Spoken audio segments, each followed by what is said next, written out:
Hare Krishna, everyone. Welcome back to another podcast.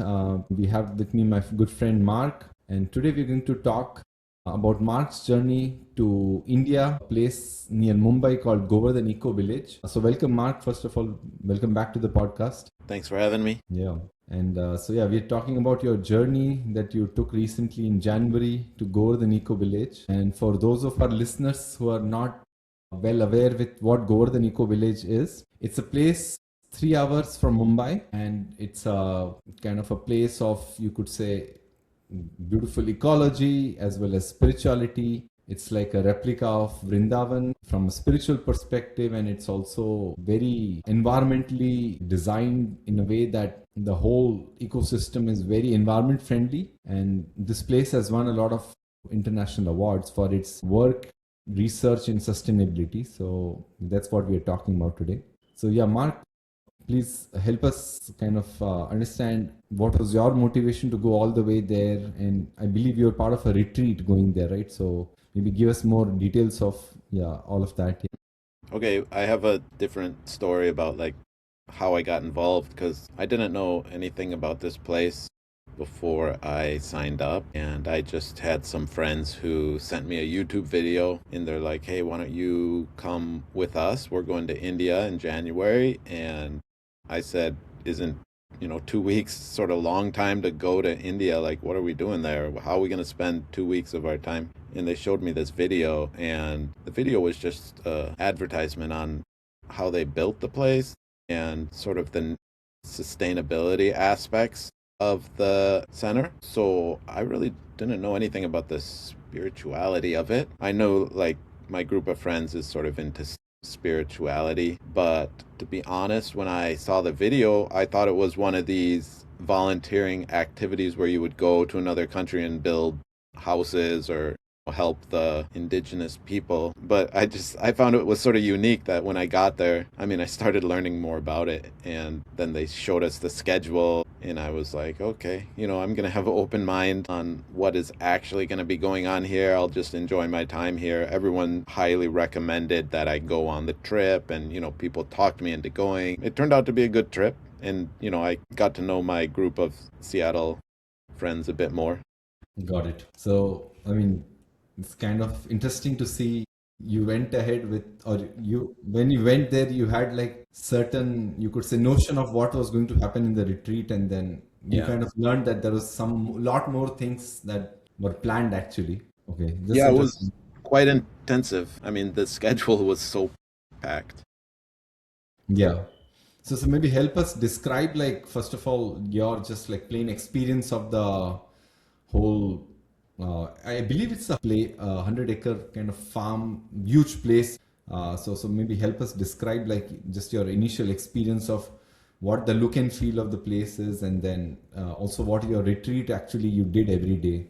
Okay. Yeah, it's quite a huge place. This place, they just sort of dropped you off at the hotel. Not the hotel, it's like a bungalow style cottage. And then they're like, here's the schedule, and here's where we're meeting at different points in the day to eat and for class, etc. Yeah, it's quite a huge campus. And at least there were a lot of us. Some people had been there before, so we just followed each other around. And that was actually my experience for the first 4 or 5 days, is I felt really lost. And I was not comfortable going anywhere by myself because I thought, I don't know if I'll be able to make it back to my cottage. But I slowly, over the days, I wandered further and further out from the house. So eventually, after, 5 days, I was comfortable going anywhere. But it's definitely huge. The back, they put you in a cottage or one of these hotel style rooms in the back of the campus. And they also have some gift shop, some cafeteria, and some buildings for classes in auditorium style. So you have your learning, your eating, and your living space all in the same general area. Oh, and then there's a farm. There's some animals. They have cows. They have a lot of cows. I'm trying to remember. There were some other animals. They have Donkeys. donkeys. Yeah, Yeah. donkeys and some other, yeah, horses and a bull and chickens. Yeah. So it's definitely a Nice. farm. Yeah, yeah. That's interesting to hear. But yeah, sorry, I should tell you that we live in the back part, and then the front part is a miniaturized version of Vrindavan. Yeah. Like it's got a lot of the famous parts about Vrindavan, but in a miniaturized version. Yeah. That is something to learn. We went on multiple tours there, so they tried to explain stuff to us. It's still a little bit overwhelming. There's a lot of cultural and religious aspects to the front part of the campus, and that's where all the local people come to because it's very popular with the locals. They come in and there's like gift shops and temples and tours and historical people who go on the tours and explain the history. And yeah, so that's sort of the campus. Yeah, I mean, for those folks who are listening to us, basically, in Vrindavan, which is, you could say, maybe what, close to 100 kilometers from Agra. When you go there, there's like obviously many temples. I think Vrindavan is a temple town, so it's almost 5,000 plus temples at this point, from what I remember. But there are, 7 plus very important temples in Vrindavan. Some of them are very famous, like Banke Bihar in all of them. But I'm talking about even other temples built by these wonderful devotees called Goswamis.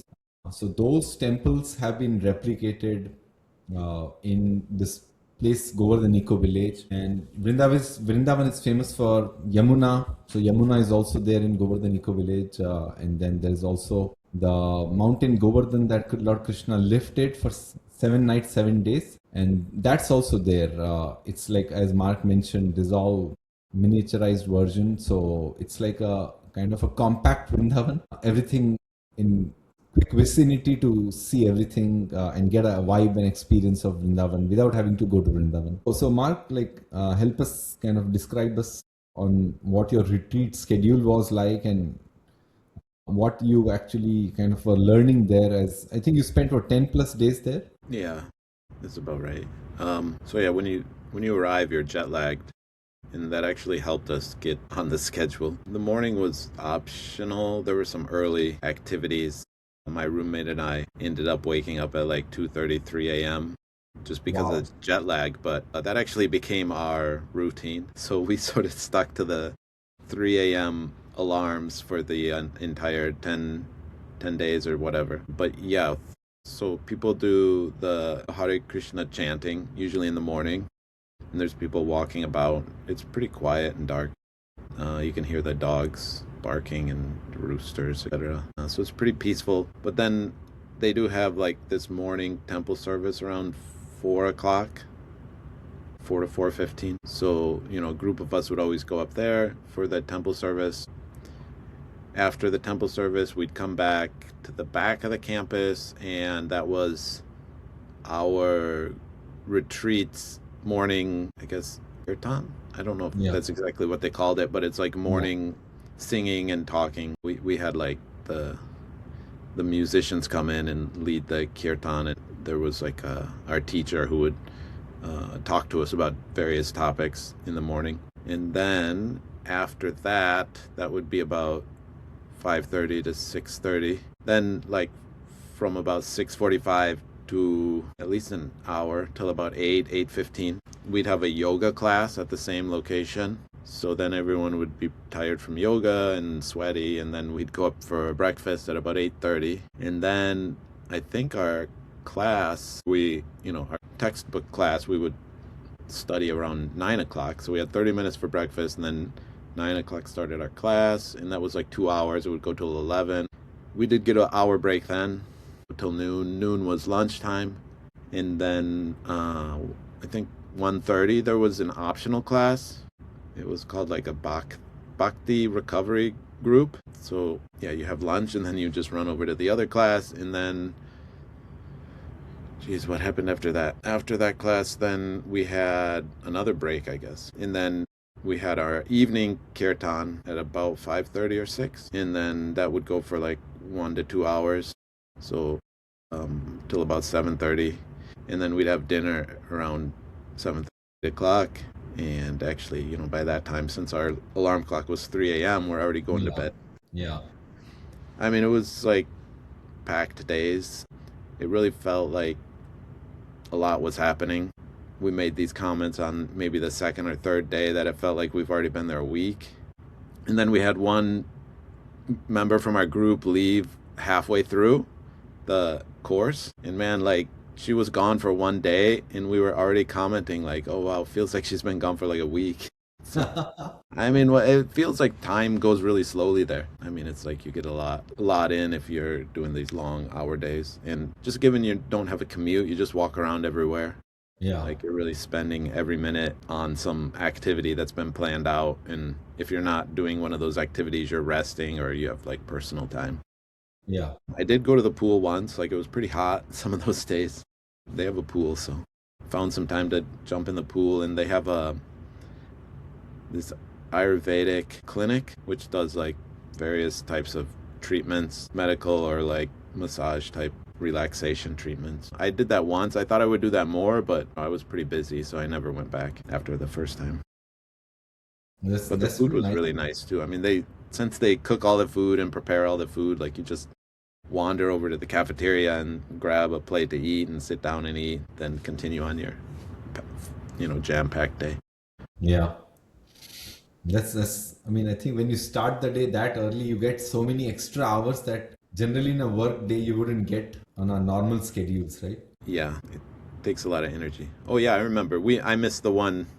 Yeah, after that Bhakti recovery group, there was this period where they do podcast recording. Yeah. That's what it was. So before that kirtan, they had like an hour and a half where the teachers would sit down and they would record their podcast, which was at least 1 hour per day. And yeah, there's no weekends, so Saturday came around and the day was the same as Friday. Sunday was the same as Friday. Every day was the same there for all 10 days. We did take one day off and went on like a field trip. So that was the only different day. Nice. Wow. You described the schedule, which is intense, and I'm sure you absorbed a lot of things from that. What was kind of your, you could say, highlight, fond memories of the whole retreat? Obviously, you attended a lot of kirtans, you did yoga, you did Ayurvedic massage, temples, a lot of spiritual practices, a lot of spiritual classes, right? All of that. But what did you feel like you really enjoyed there the? I mean, it's sort of an escape from normal life. Like, I mean, first of all, I'm not working. That's one great aspect. And, secondly, the activities they had planned were pretty basic, like singing, reading, talking, eating. So you really didn't have to use your technology that much. I found that I would put my phone down and I would just really check it for the, I don't know, basic stuff. Somebody might send me a message, but you can really get away from that and just focus on the present activities. And since we were really busy anyways, you don't really have much time to waste on these technology stuff. So I think it really got me out of the lifestyle that you get into working in tech and dealing with people who work in tech. And yeah, that was probably the biggest change. Like you don't get the experience of waking up and going and singing with your friends unless you do something like this. So, I mean, that was another aspect that's totally different. I don't get out of bed and then go meet my friends for singing class, but that was pretty enjoyable. And then the yoga was great too. I mean, I like to exercise. That was a good thing to put in the schedule. Yeah. And you described something which piqued my attention was roosters sound early in the morning. Did you kind of have fun waking up to that without any alarms? I don't know when they start. I mean, those roosters are making noise all the time. I don't know when they start, but yeah, if it wasn't roosters, it was dogs. They Okay. do a good job in keeping the dogs out of the retreat center, but you can hear them outside. Like they have these patrols that go around and chase the stray dogs away. So really, the stray dogs are not bothering anyone. Bothering. And even if they do show up, they're pretty nice. They just beg for food. They know to stay away from people. Yeah. But yeah, the animals and the cows make noise, but they're not loud or anything. You walk up to the cow, you can hear them making noise, but you don't hear them in your bedroom. But no, nothing woke me up like that. I can sleep through it. It's fine. Nice. And did you have fun like playing with the cows, or I mean, did you get time to do that, like feeding cows or playing with the cows? You definitely could have. I didn't find myself doing that. I walked past the cows sometimes. I would try to feed them. The lead of the program did schedule one day where we went down and sang the kirtan with the cows. Apparently, that's a tradition. Nice. But yeah, the cows are open. You can just jump in the cow area and walk up to them and touch them. And the people who run the farm, they sort of encourage that closeness with the animals. As long as you're being nice. I didn't see anyone doing anything disrespectful. Yeah, amazing. And then after this, maybe describe the people aspect, like how's your kind of bonding, since you said like you went not knowing too many people. Did you make friends, and what did you kind of interact with them? What did you learn from them? Yeah, everyone was nice. And I mean, I think everybody has a similar want when they go to these things. I mean, everyone had to travel so far to get to India, anyways. So everyone was, accepting of everyone's backgrounds. And I mean, one thing I found was you could really just like sit down at meal times with anybody at any table, and it would always turn into like a pretty interesting conversation. There weren't any like cliquey groups that would form that wouldn't accept other people to join them. So I mean, you get some sort of those aspects in my past. Maybe I'm thinking like high school or college days Yeah, where it's not like you can just go sit with anybody, sort of feel awkward, you want to sit with your friends. But yeah, so the people there were really accepting of everyone else, and they're open to get to know one another. Yeah, was that the what was the other part of the question? Did I answer it? did you make any friends, and what did you learn from them? Anything that stood out to you? Yeah, I mean, there's friends that I've made, still in contact with some of them. The Seattle group, we became pretty close because even we traveled together. Some of us traveled together on the airplanes, and we took our own bus to the retreat center. And our lead in Seattle organized a few events that were just for the Seattle team to do while we were there. So there was a lot of bonding with the Seattle group. Even now, we communicate with each other. Obviously, we're not as close anymore because we're not living together, but Yeah. they're all pretty nice people we met. Oh, that's amazing. And just the experience of maybe not being with the laptop and the phone the whole day, and being in a natural setting, right? Like in like you could say a farm, like a very natural, sustainable setting. Did you feel more refreshed doing that aspect? Yeah, I'm realistic about it. Like, I'm super happy that I have a job that can give me independence so that I can join these retreats. Yeah. Because I have no problem going on these retreats. But yeah, definitely when you're over there on the retreat, you don't have the responsibilities like you do at work. Yeah. You don't have to log into the meeting. You don't have to solve problems. You don't have to engineer solutions. I mean, I like that too, but you're not earning an income at the same Yes, time. for sure. It's not like you can live there forever. I know there's like volunteer opportunities. So yeah, I guess I respect the time I spent there, but I'm realistic about it that you can't really live in this world not making money.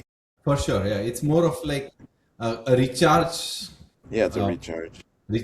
opportunity, just to kind of come back with better perspective. I mean, yeah, I wouldn't imagine being able to live like that every day of Yeah. life, Yeah, but yeah. it's good to kind of take a break and just kind of, I think feels like, given with the AI world where we move so fast with technology now, good to kind of slow down a little bit, think through, just reflect, create better, you could say, friendships, experience something more spiritual, coming back with more deeper reflections, right? Like, so Right, right. even when we are working, we work with, you could say, a deeper reflection, introspection. Yeah. Yeah, so that's nice. And then you got a chance to go to the Mumbai. There's the ISKCON temple. I believe you did the flower festival. Maybe describe your experience of the flower festival. How was that? Yeah, again, another thing I had no idea what was going to happen. Even I sort of missed out on the preparations. So the day of the flower festival, they had a lot of preparations prepared. Yeah, anyways, when it actually happened, it was like there was a lot of people and they were playing the music, and then it was a temple. I mean, I'm familiar with the temple, but they have the deities up in the front of the temple, and then I don't know, the temple workers, devotees who work at the deities, they were up there, and then I mean, they were singing for a while, and then they start bringing in the buckets full of flowers, and they just start dumping it on the deities. I mean, it just keeps going on and on for a long time, 10, 15, I don't know if it was 20 minutes, but I mean, it's hundreds of pounds of flower petals they would dump on there, and then they start throwing it around the deities in the front part of the temple, and then after a while then they start throwing it around the entire temple, and it was like coming from the second floor. There were people on the second story throwing it down on people on the first floor, and I mean, all the flower petals covered the floor with probably 2 to 3 inches of flowers, like the entire temple floor. And I mean, it was just so many flowers. People were throwing them around, just having a fun time. And yeah, the whole time they're singing kirtan. So, I mean, it's pretty intense. Like, if you like to sing and dance and throw flowers around, it was definitely an interesting experience. And yeah, that lasted for like at least an hour, I think. Then we had dinner after that. It's amazing. Yeah, I think those flowers on the deities of Radha and Krishna, and then I think the whole spiritual atmosphere of everybody singing kirtans, right? Like, and then the flowers going around. I think that's a nice experience to kind of try out. I don't think a lot of people, even in India, actually, even living in India, people try that out. So it's kind of good to kind of try those things out, see how it feels. Just something different than what we traditionally do, right? Yeah, so it's nice to kind of experience that and hear that from you. So maybe like last question, for people who are living really busy lives like all of us, would you kind of recommend a retreat like this, and what kind of preparation or what should people kind of look forward to in terms of recharging themselves as they maybe go to the similar retreat at the same place like you? Yeah, so I guess like who would I recommend it to? Because Yeah, or maybe yeah, like any last reflections, or you could say recommendations to people hearing.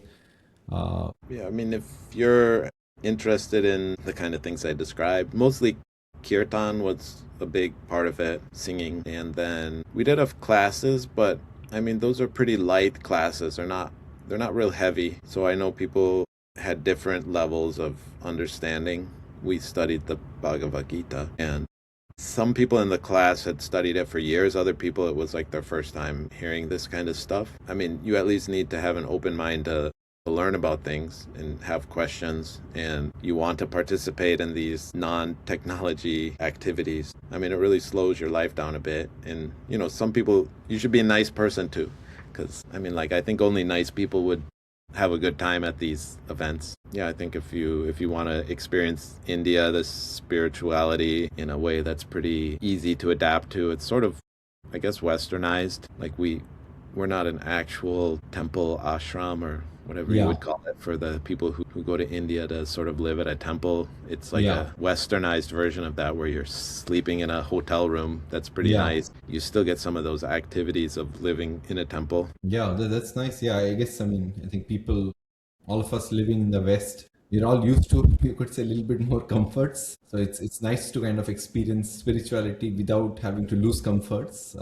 And also, I think, like I would say, India generally is not known to be the most clean place. I mean, nothing, that's just the reality of how India is today. So, I mean, when you go to Goverdhan Eco Village, you will see a much better cleanliness aspect also.